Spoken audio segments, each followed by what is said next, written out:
Assalamualaikum warahmatullahi wabarakatuh. Nabi Yusuf adalah anak dari Nabi Yakub dan istrinya bernama Rahil. Ia adalah anak ketujuh dari 12 saudara-saudaranya. Sayangnya, sang ibu telah meninggal dunia ketika ia masih kecil. Suatu malam, Nabi Yusuf bermimpi bahwa 11 bintang, bulan, dan matahari tunduk kepada dirinya.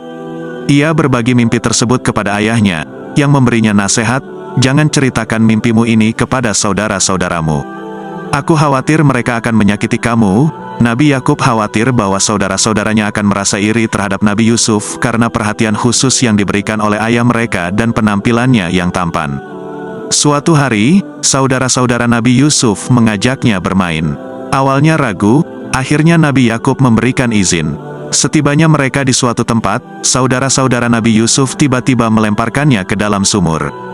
Sebelum melakukannya, mereka menanggalkan pakaiannya dan menyiraminya dengan darah hewan. Setelah kembali ke rumah, mereka dengan dusta mengatakan bahwa Nabi Yusuf telah dimakan oleh serigala dan menunjukkan pakaian yang berlumuran darah sebagai bukti. Berita tragis ini membuat Yakub sangat sedih, hingga matanya menjadi buta karena menangis terus-menerus. Secara kebetulan, ada sekelompok musafir yang beristirahat di dekat sumur tempat Nabi Yusuf ditinggalkan.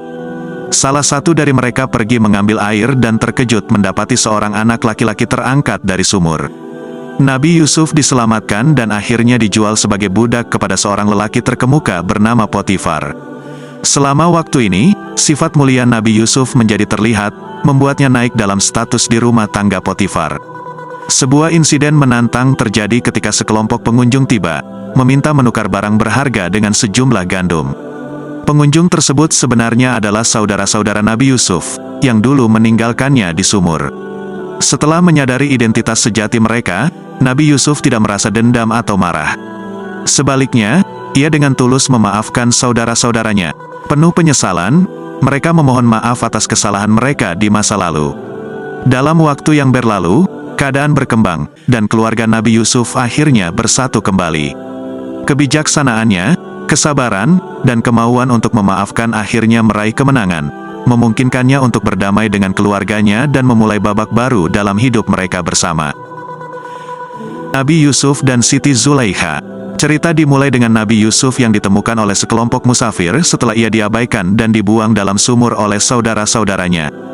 Kemudian, ia dijadikan budak oleh seorang lelaki bernama Kitfir. Nabi Yusuf ditugaskan untuk membantu istri Kitfir, yaitu Siti Zulaikha, dalam pekerjaan rumah. Seiring berlalunya waktu, Nabi Yusuf tumbuh menjadi seorang pemuda yang sangat tampan, jujur, dan memiliki akhlak yang baik. Siti Zulaikha, istri Kitfir, menjadi tertarik pada ketampanan Nabi Yusuf. Suatu hari, ia mencoba menggoda Nabi Yusuf, tetapi Nabi Yusuf berhasil menolak godaan tersebut. Tidak berhasil dalam upayanya, Zulaikha merasa kecewa dan memutuskan untuk memfitnah Nabi Yusuf dengan berkata, "Suamiku, lihatlah apa yang ia lakukan terhadapku, ini sungguh perilaku yang tidak pantas." Mendengar tuduhan tersebut, Kitfir menjadi marah dan akibatnya Nabi Yusuf dipenjara atas fitnah yang dilemparkan kepadanya. Meskipun berada di penjara, Nabi Yusuf tidak berhenti berbuat baik. Ia memperlihatkan sikap yang baik kepada sesama penghuni penjara dan dihormati oleh mereka. Selain itu, ia juga memiliki kemampuan dalam memahami dan mentafsirkan mimpi. Suatu hari, Raja Mesir mengalami mimpi yang aneh. Ia sudah mencoba meminta penjelasan kepada pembesar-pembesar kerajaan, tetapi tak satu pun dari mereka mampu memberikan tafsiran yang tepat. Ternyata, satu-satunya orang yang dapat memberikan tafsiran yang akurat terhadap mimpi Raja Mesir tersebut adalah Nabi Yusuf. Akhirnya, tafsiran mimpi yang diberikan oleh Nabi Yusuf terbukti benar adanya. Sebagai hasilnya, ia dibebaskan dari penjara dan diangkat oleh Raja Mesir menjadi bendahara kerajaan. Tafsir mimpi Nabi Yusuf dan kisah kemarau panjang. Saat Raja Mesir dihantui mimpi tentang 7 sapi kurus yang memakan 7 sapi gemuk serta 7 bulir gandum hijau yang diserang oleh 7 bulir gandum kering, para pembesar kerajaan gagal mengartikan makna mimpi tersebut. Suatu saat, salah seorang dari mereka teringat akan pengalaman masa lalu di mana Nabi Yusuf telah berhasil memberikan tafsir mimpi dengan akurasi. Pemuka kerajaan itu memutuskan untuk mengunjungi Nabi Yusuf di penjara agar ia dapat menafsirkan mimpi Raja Mesir. Dengan penuh keyakinan, Nabi Yusuf menjelaskan bahwa Mesir akan mengalami 7 tahun masa subur yang diikuti oleh 7 tahun kekeringan dan kelaparan. Ia juga memberikan solusi untuk menghadapi masa kelaparan tersebut dengan cara menyimpan hasil panen selama masa subur. Tafsiran Nabi Yusuf sangat mengesankan Raja Mesir. Oleh karena itu, Raja membebaskannya dari penjara atas tuduhan yang salah terkait Siti Zulaikha. Nabi Yusuf diundang ke istana, di mana ia kembali menjelaskan tafsir mimpi tersebut dengan rinci, membuat Raja semakin kagum. Raja Mesir mengangkat Nabi Yusuf menjadi bendahara kerajaan dan memberikan tanggung jawab penuh. Nabi Yusuf dengan tulus berusaha mencegah dampak buruk dari masa kelaparan dengan mengimplementasikan rencana penyimpanan hasil panen. Ternyata, tafsiran mimpi Nabi Yusuf terbukti benar. Kemarau yang panjang melanda banyak negeri dan membawa musim paceklik yang hebat. Karena persiapan dan tindakan antisipasi yang telah dilakukan di Mesir, negara ini dapat menghindari dampak buruk dari paceklik. Berita tentang langkah bijak Mesir menyebar, dan orang-orang dari berbagai tempat datang ke Mesir memohon bantuan.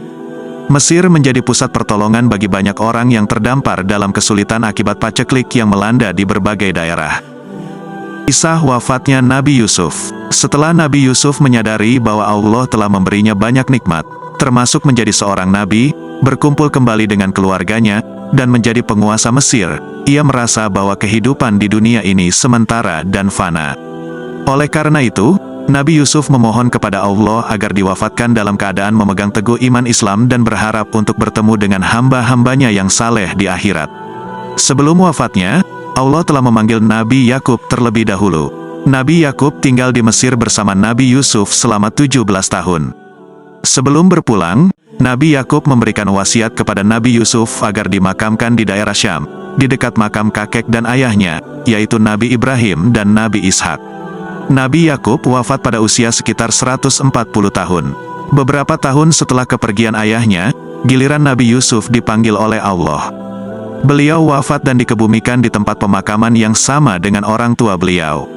Nabi Yusuf wafat pada usia 120 tahun. Kisah selanjutnya Nabi Musa mencari jasad Nabi Yusuf dan nenek tua yang meminta surga kepadanya. Dalam cerita ini, kita tahu bahwa Nabi yang paling sering disebut dalam Al-Quran adalah Nabi Musa. Lebih dari 130 kali namanya disebut dalam Al-Quran, dan kisah tentang Bani Israel juga sering diangkat. Hal ini seakan-akan menjadi pesan dari Allah kepada kita bahwa umat Rasul, termasuk umat Muhammad, memiliki hubungan yang erat dengan Bani Israel. Umatnya Nabi Musa alaihi salam, menyimpan banyak pelajaran yang dapat kita ambil dari perjalanan Bani Israel. Oleh karena itu, tak jarang Rasul menghubungkan peristiwa-peristiwa tertentu dengan Bani Israel, seperti yang terjadi dalam Perang Hunain ketika Rasulullah bergerak bersama 12.000 tentara. Tiba-tiba mereka melewati sebuah pohon besar yang dimiliki oleh orang-orang kafir, dikenal sebagai Zatu Anwat. Orang-orang kafir menggunakan pohon ini untuk menggantung senjata-senjata mereka dan menjadikannya tempat untuk persembahan dan upacara ritual. Pohon ini juga dijadikan tempat beritikaf oleh mereka. Pohon ini disembah sebagai sarana untuk meningkatkan kekuatan senjata-senjata mereka dalam pertempuran. Ketika para sahabat yang baru memeluk Islam melihat pohon besar ini dan praktik-praktik yang terkait dengannya, mereka meminta Nabi agar memberikan mereka pohon serupa, agar pedang-pedang mereka juga memiliki kekuatan yang luar biasa. Nabi Muhammad marah dan berkata, Allahu Akbar, serta mengingatkan mereka agar tidak mengikuti jejak Bani Israel. Nabi melanjutkan dengan memberi contoh peristiwa di masa Nabi Musa, ketika Bani Israel meminta kepada Nabi Musa untuk membuatkan mereka sesembahan seperti yang dimiliki oleh orang kafir. Rasulullah kemudian mengkritik sikap Bani Israel yang menginginkan lebih dari satu Tuhan, serta menyebut mereka sebagai umat yang jahil. Ia melarang umat Islam untuk melakukan hal serupa, karena itu adalah bentuk kesyirikan. Nabi juga menceritakan tentang seorang wanita Yahudi yang baik hati dan memberikan makanan kepada Nabi dan para sahabat setelah pertempuran. Ketika Nabi menawarkan imbalan kepadanya, wanita tersebut meminta agar menjadi teman Nabi di surga. Nabi terkejut karena hanya Allah yang memiliki kendali atas surga. Melalui wahyu dari malaikat Jibril, Allah memberitahu Nabi bahwa wanita tersebut akan menjadi temannya di surga. Rasulullah kemudian menghubungkan peristiwa ini dengan kisah Nabi Musa, ketika umatnya tersesat karena mereka lupa membawa jasad Nabi Yusuf untuk dikuburkan di Palestina, seperti yang diwasiatkan oleh Nabi Yusuf. Seorang nenek Yahudi memberitahu Nabi Musa di mana kuburan Nabi Yusuf berada, tetapi dengan syarat menjadi teman di surga. Nabi Musa setuju, dan nenek tersebut menunjukkan lokasi kuburan. Nabi Muhammad menegaskan bahwa umat Islam lebih mulia daripada umat-umat terdahulu, termasuk Bani Israel. Meskipun masa hidup Nabi Muhammad lebih pendek, umat Islam memiliki kehormatan yang lebih tinggi karena menerima agama Islam, yang dianggap sebagai agama yang paling dimuliakan di alam semesta. Rasulullah menegaskan bahwa hanya agama Islam yang diterima oleh Allah, dan agama-agama lainnya akan ditolak. Rasulullah menyatakan dengan jelas bahwa umat Islam memiliki kedudukan yang lebih agung dibandingkan dengan umat-umat sebelumnya, termasuk Bani Israel. Walaupun masa hidup Nabi Muhammad lebih singkat, namun umat Islam memperoleh kehormatan yang lebih tinggi karena menerima agama Islam, yang dianggap sebagai agama yang paling agung di seluruh alam semesta. Rasulullah menegaskan bahwa hanya agama Islam yang diterima oleh Allah, sedangkan agama-agama lain akan ditolak.